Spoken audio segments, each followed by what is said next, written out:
Olá, eu sou Joselício Júnior, mais conhecido como Juninho, sou jornalista, sou editor-chefe da revista Socialismo e Liberdade, da Fundação Lauro Campos e Marielle Franco, do PSOL, e hoje estamos aqui no Ministério dos Povos Indígenas com nada mais, nada menos que a nossa ministra Sônia Guajajara.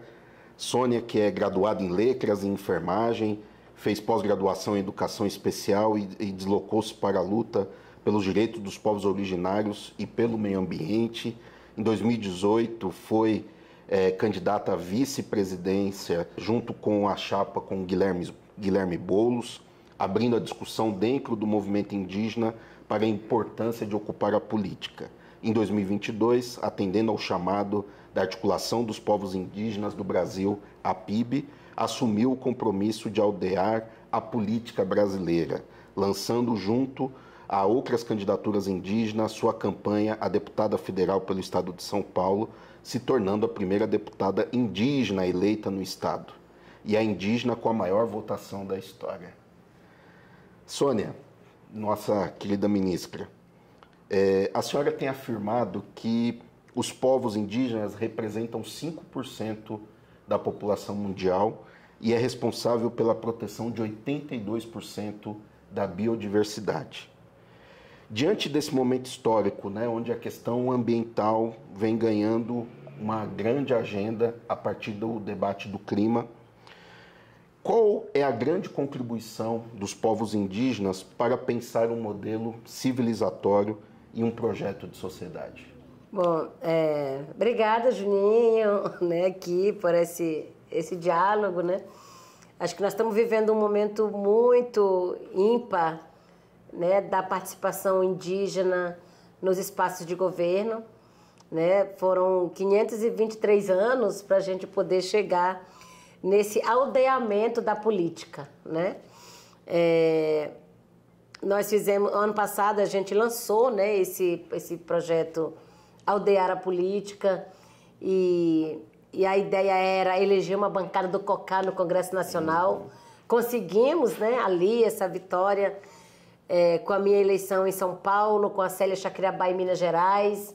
A bancada do COCA se formou, mas a gente resolveu espalhar a bancada do COCA, Então hoje nós temos a bancada do COCA no Legislativo, Congresso Nacional, e no Executivo aqui no Ministério dos Povos Indígenas. O Ministério dos Povos Indígenas, além de ser inédito, é uma forma também de começar essa reparação da negação de direitos, da invisibilidade planejada dos povos indígenas durante todos esses anos. Então, o momento é de protagonismo, dos povos indígenas, mas é um momento também que marca esse novo tempo, da política indígena no Brasil. Porque agora não é mais a política indigenista, agora é a política indígena, onde nós temos indígenas elaborando, pensando, construindo e executando a política. Então, é a partir de nós mesmos, E uma coisa que nós temos trazido para esse debate público e para o centro das discussões dentro do governo, é que é preciso esse reconhecimento também dessa conexão natural dos povos indígenas com o meio ambiente. Não tem como discutir proteção ambiental, não tem como discutir superação da crise climática se não houver o respeito aos modos de vida dos povos indígenas e o cumprimento dos direitos dos povos indígenas. Então, o mundo inteiro hoje está preocupado com a crise climática, está preocupado com o aquecimento global, está preocupado em novas tecnologias para reduzir as mudanças climáticas, Mas nós temos dito que não tem como superar essa crise climática se não houver a demarcação dos territórios indígenas. Então, a maior contribuição que a gente traz hoje, é essa urgência nesse entendimento, do papel dos povos e dos territórios indígenas para o clima e para o planeta. Então, é demarcar territórios, proteger esses territórios, garantir a segurança dos indígenas nesses territórios e as condições para fazer a gestão conforme são as iniciativas próprias dos povos indígenas desses territórios. Muito legal. Ministra, desde as capitanias hereditárias, né, desde essa invasão portuguesa, passando pelo colonialismo, a república, enfim, todo esse contexto histórico, a ocupação da terra, né, sempre teve e a ocupação devastadora da terra sempre teve no polo da acumulação econômica do nosso país, né? Então, de alguma maneira, até esse uso predatório da terra sempre marcou a história do nosso país, né? Então, quais são os caminhos para a gente equilibrar esse jogo? Como que a gente, né, diante desse histórico, né, que produziu um genocídio, que produziu todas as marcas que nós conhecemos e que de alguma maneira beneficiou uma minoria em detrimento da maioria, como que a gente equilibra esse jogo? Olha, nós estamos vivendo uma emergência no mundo, né? Nós falamos da emergência climática, nós falamos da emergência civilizatória, da emergência humanitária, né? Mas se não houver essa consciência política, ecológica, ambiental, né, para a superação dessas emergências, a gente não vai conseguir sair do que a gente está, dessa visão que existe hoje, né, da economia a partir da exploração. Garantir uma economia do país a partir da exploração dos recursos naturais, né? Então é preciso pensar novas formas, né, dessa economia. Então acho que precisa valorizar as diversas formas, né, de produção. Nós temos que superar essa lógica do agronegócio por meio das monoculturas, né, das grandes pastagens. Nós temos que superar esse entendimento, né, de que é em grande escala, é produção de alimento em grande escala para exportação, né, e pensar na agricultura familiar, como subsidiar, como apoiar também a agricultura familiar, como apoiar as formas também que é de coleta, né, da natureza, que é do trabalho artesanal, né, e que também é economia, né? Então, a diferença é que hoje tem uma forma de economia sustentável que é totalmente ignorada, né? Porque o que se busca é atender essa demanda do capital, que é lucro, mas que acaba que você não vê o benefício desse lucro para a população, né? Porque como que quanto maior é o lucro das empresas, quanto maior é a bolsa de valores, é o PIB, e mais se reduz, né, esse acesso da população, né? 33 milhões de pessoas com fome, né? 30 milhões de pessoas sem moradia, né, sem emprego.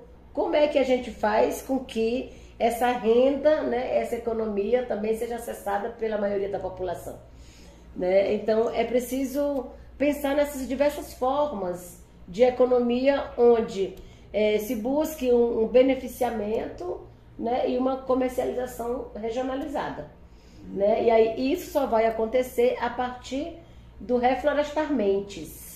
Nós temos falado da Marcha das Mulheres Indígenas em 2021, né, que aconteceu em Brasília, lançou o projeto Reflorestar Mentes, que é essa nova consciência, né, de pensar uma sociedade mais igualitária, mais solidária, mais humana, né, a partir dessa consciência, né, que coloca no centro essa visão coletiva, né, ao invés só do lucro para poucos. Então nós queremos trazer agora, e aqui nesse governo, né, estamos participando, eu quero muito trazer esse chamado para essa consciência, né, da produção agrícola sustentável tradicional dos povos indígenas, como parte dessa solução para a superação da crise climática. Interessante. Eu ia deixar para o final, mas esse gancho que você trouxe aqui, eu acho que é pertinente a gente não perder essa toada aqui, né? Diante dessa janela histórica, né? Depois a gente vai falar um pouquinho do Ministério, dos desafios, mas diante dessa janela histórica, né? De abertura, de visibilidade da pauta indígena, como que a gente conecta isso à luta das trabalhadoras e dos trabalhadores como um todo, né? Como que a gente pensa isso de uma forma conjunta, né? Como que isso não é algo à parte, e sim, e como que isso pode fazer sentido, né, para quem está nas periferias, seja rurais, urbanas. Como que a gente conecta, a partir dessa janela, essa ideia de que a luta dos povos indígenas é, na verdade, a luta pelo bem comum, pela uma construção de um outro modelo de sociedade? Como é que você imagina esse processo, essa oportunidade que nós temos nesse momento? Olha, acho que a partir dessa compreensão da origem das coisas, né? Eu acho que todo mundo, as trabalhadoras, trabalhadores na cidade, né? Precisa conhecer qual que é o caminho ou qual que é a origem da água que chega na cidade, né? Por que tem uma água na cidade? Né? Qual que é assim, né, o modo de vida dos povos indígenas hoje nessa relação com a natureza, que mantém a floresta em pé e que garante a chuva, né? Que garante a água que chega lá, a floresta em pé que garante o ar que chega para todo mundo, né? Então acho que as pessoas conseguem pensar nessa conexão também, o quanto que os povos indígenas prestam um grande serviço, né, para as pessoas, para todo mundo, né, e para o planeta, a partir, né, desses elementos essenciais à vida.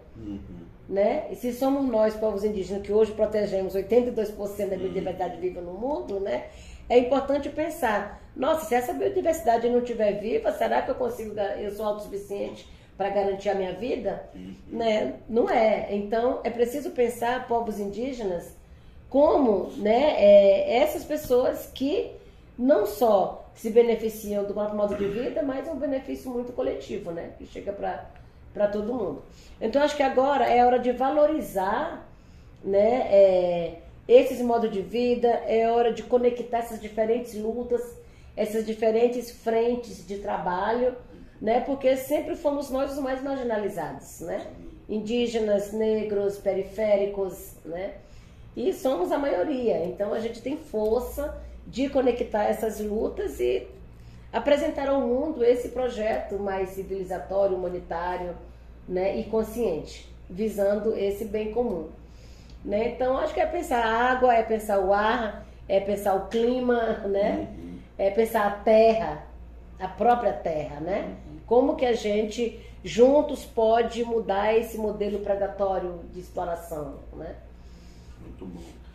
E aí, o que representa nessa janela a instituição do Ministério dos Povos Indígenas? Como é que você... obviamente que é uma reivindicação que vem do movimento social, né? Do movimento da PIB e tantas outras articulações indígenas, mas, né, essa sinalização que o presidente Lula nos apresenta, o que isso representa e quais são os principais desafios, bandeiras aí que o Ministério está se propondo nesse início de trabalho? Então, na verdade, o Ministério é uma demanda antiga, né? A gente buscando esse histórico aí do movimento indígena, ainda na década de 80, quando Mário Juruna foi deputado federal, foi o primeiro, né, deputado federal indígena, ele já pautou isso. Na década de 80, olha só, que era necessário ter um Ministério indígena. É claro que nunca houve esse debate mais aprofundado, porque foi uma proposição ali que não teve muita, né, assim, não teve uma acolhida, né, a essa demanda. na década de, assim, nos anos 2000 ali, foi a primeira vez que eu participei, inclusive, do Movimento Indígena Nacional, em 2001. Ali já se discutia também essa necessidade de ter um Ministério dos Povos Indígenas. E aí, mais uma vez, essa pauta não foi acolhida, né? Não saiu ali da nossa decisão enquanto uma conferência nacional, né?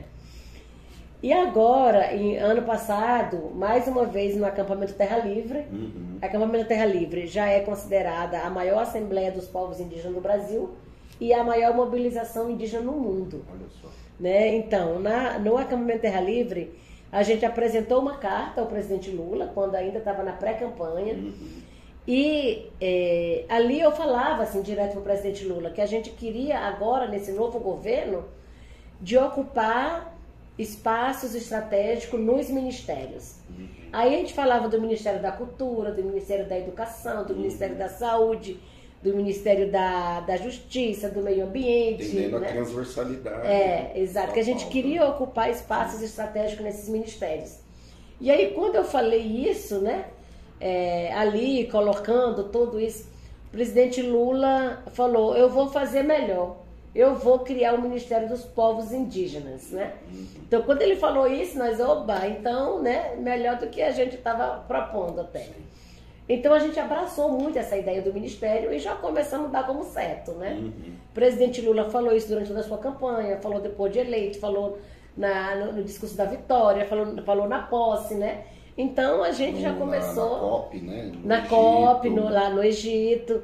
Então a gente foi já se apegando, né, nessa ideia e já começamos a construir, desde aí, como é que seria esse ministério, né?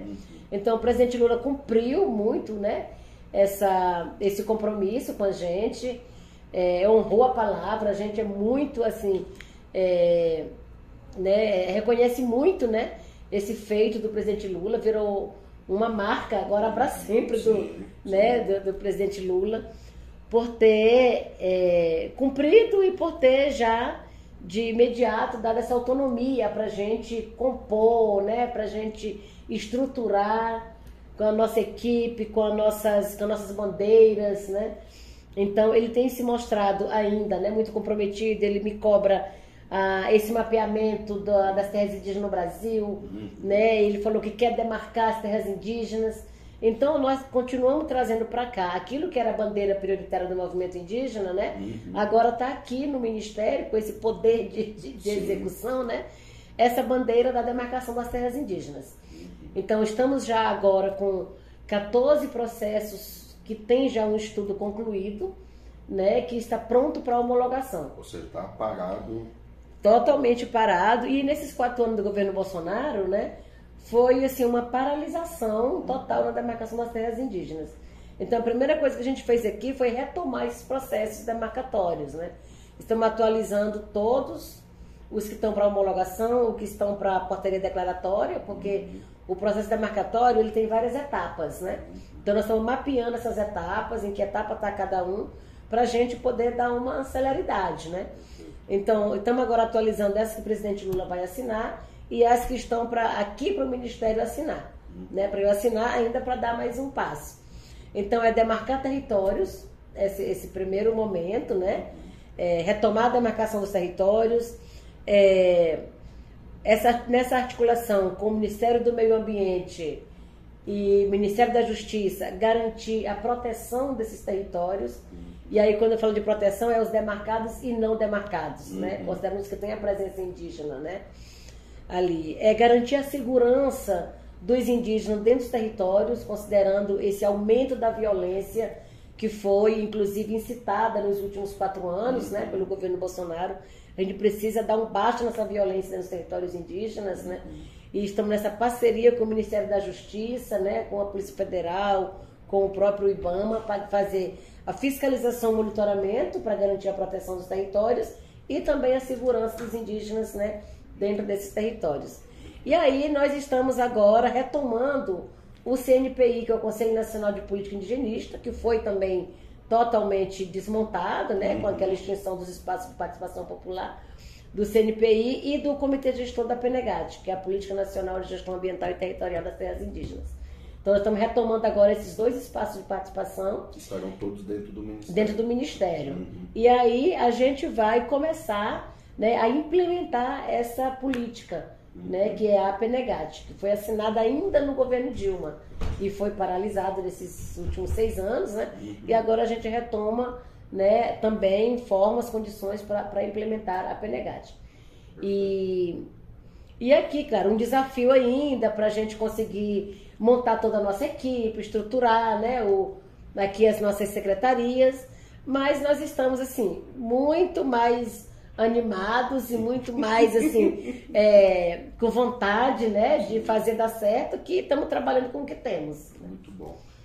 O Brasil, o mundo ficou chocado, né, com as cenas, com o que se veiculou sobre os povos Yanomamis. Você ficou um bom período lá, né, acho que mais de uma semana, né, em loco.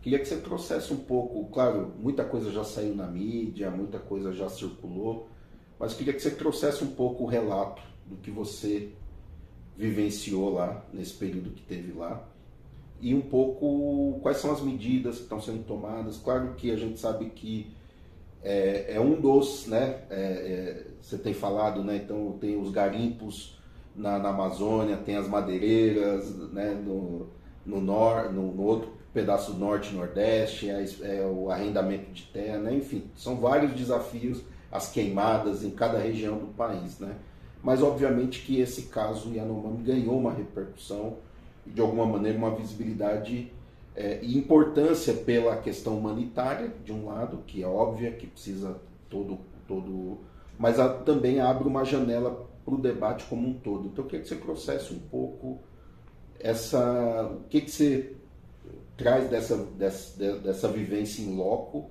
e as medidas que o Ministério, eu sei que também tem tido muitas fake news, então acho que também é importante esclarecer as medidas, né, trazer o que está sendo feito, também para a sociedade se engajar nesse processo. Uhum. Então, Yanomami é a pontinha do iceberg da realidade indígena no Brasil hoje, né? Foram 4 anos de total abandono mesmo, ou até um genocídio programado, né, para extinguir os povos e também os territórios, né, diante das propostas que foi de arrendamento de terras, né, que foi de agronegócio nos territórios indígenas. Então foi um momento assim de muita turbulência, né? E agora Yanomami revela uma pontinha desses problemas, né?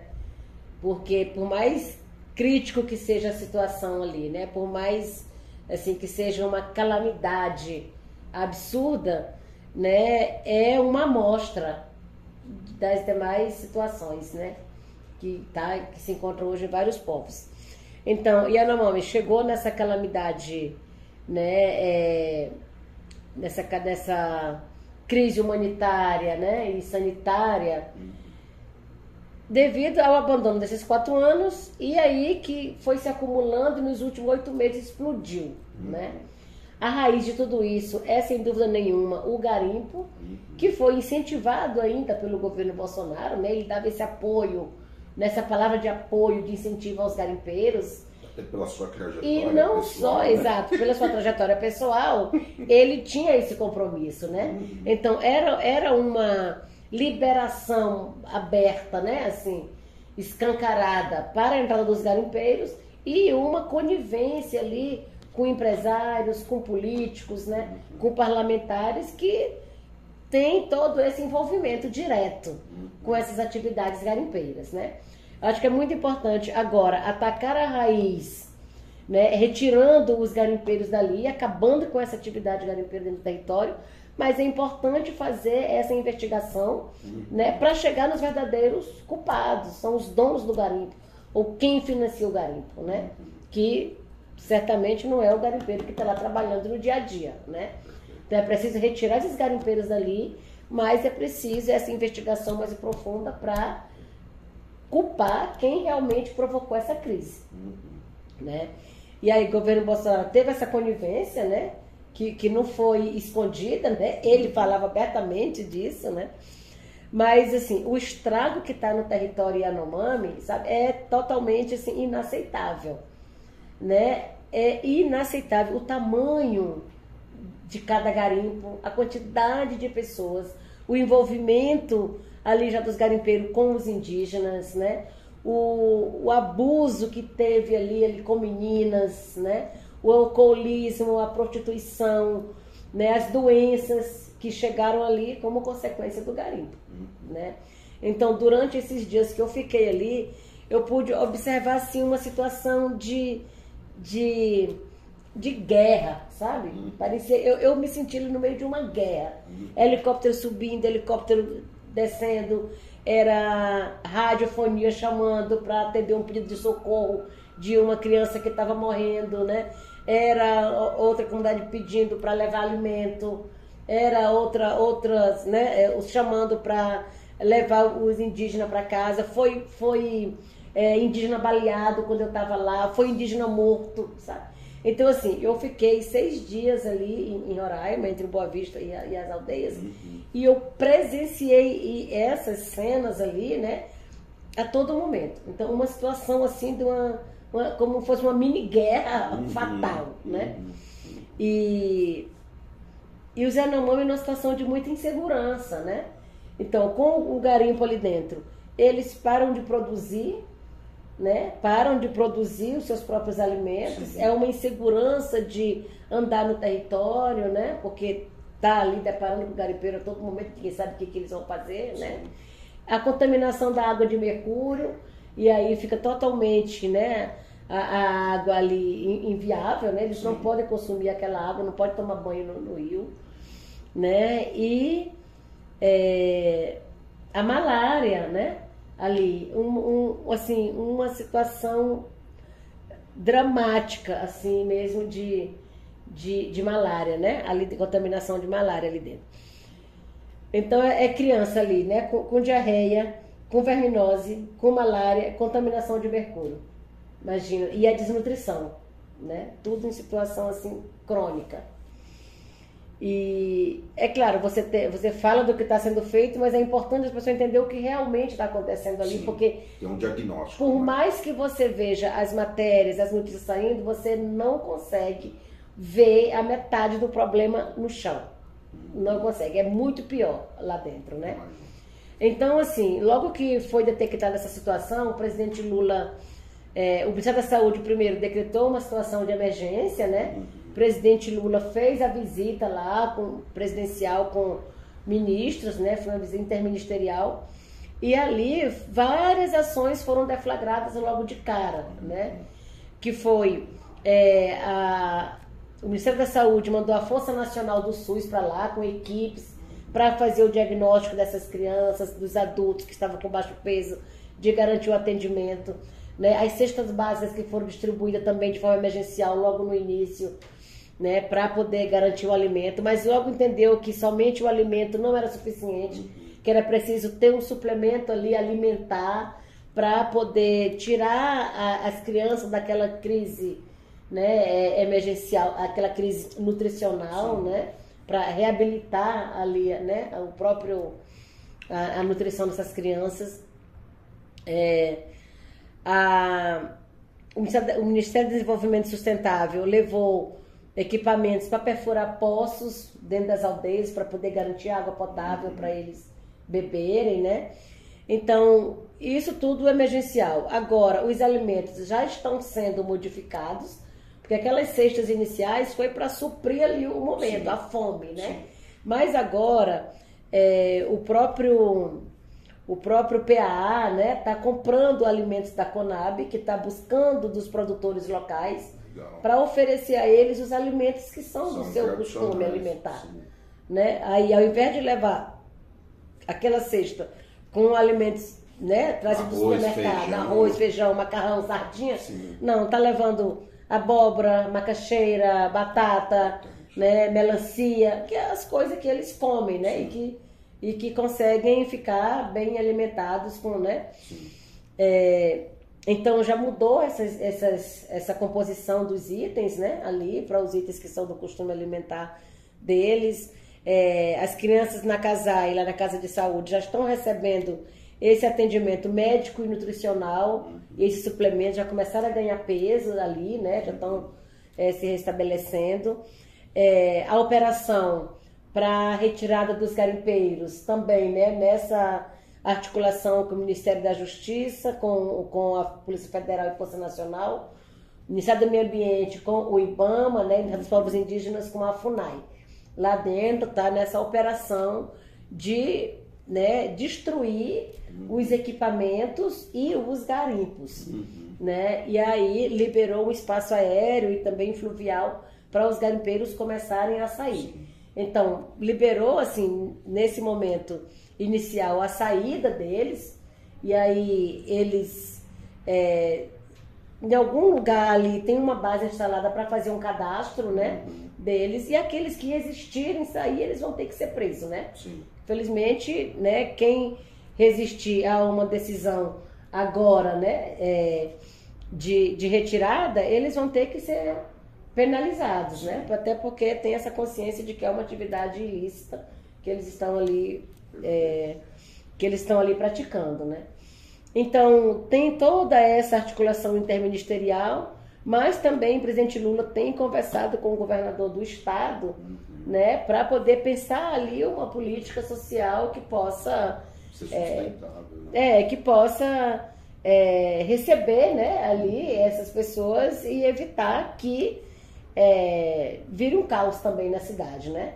E aqui da nossa parte estamos cuidando para fiscalizar todas as áreas de saída e evitar que eles saiam para outras terras indígenas. Perfeito. Que isso já está acontecendo, né? Mas a gente precisa agora cuidar para evitar só essa transferência de problema, né? De tirar de um lugar e gerar, né, que eles comecem a praticar garimpo em outros lugares. Perfeito. Então tem uma decisão judicial, né, do STF, que não é de agora, mas que agora foi reforçada, né, que é para retirar os invasores do território Yanomami, do território Kayapó e do território Munduruku. Então essas operações também já estão sendo organizadas. Perfeito. Sônia, muito obrigado. Deixa eu fazer uma questão final aqui, que eu acho que é importantíssimo, né? Possivelmente a nossa revista vai sair no mês importantíssimo de luta das mulheres, né? E aí ver Sônia Guajajara, a Célia, Joênia, qual é a importância, né, desse protagonismo das mulheres indígenas na política, na linha de frente, né? Como é que você vê essa importância, né, das mulheres indígenas na linha de frente da luta política dos povos indígenas do Brasil? Olha, é o resultado desses anos todos de luta, de resistência, né, que a gente tem feito no Brasil. As mulheres indígenas sempre foram muito invisibilizadas e em muitos casos por uma própria questão cultural, que não permitia às mulheres assumir espaços de liderança, né, ou espaços de decisão, né? Mas nós estamos num momento que as mulheres estão em ascensão no mundo inteiro, né? As mulheres estão assumindo muitos protagonismo e nós, mulheres indígenas, não podíamos estar de fora, né? Então, para nós é muito, né, é muito importante esse protagonismo das mulheres indígenas, né, considerando que a gente vem de povos distintos, né, de povos diferentes, alguns ainda não permitem, então a gente serve também de motivação, né, para influenciar outras mulheres também a superarem o machismo, né, a enfrentar e assumir diversos papéis, né? Afinal de contas, nós estamos num momento que as mulheres podem assumir, né, qualquer função e ocupar qualquer espaço. E acho que hoje ter um ministério com uma ministra indígena, ter a FUNAI com uma primeira mulher indígena presidenta, né, ter o parlamento ali com uma bancada do COCA, que é o que se refere a mulheres indígenas, né? Então, para nós, marca um novo momento, né? Um novo momento dessa participação das mulheres, né, nesses diversos espaços. E aí acho que é um ano que marca, né? Mas que também abre caminhos para que muitas outras mulheres possam chegar também. Muito legal. Ministra, muito obrigado por nos receber e espero poder voltar em breve aqui para a gente aprofundar ainda mais sobre as iniciativas aqui do Ministério. Muita força aí na sua caminhada aqui, estamos juntos. Sim, estamos juntos. Obrigada. Meu querido. Muito obrigada. Foi ótimo.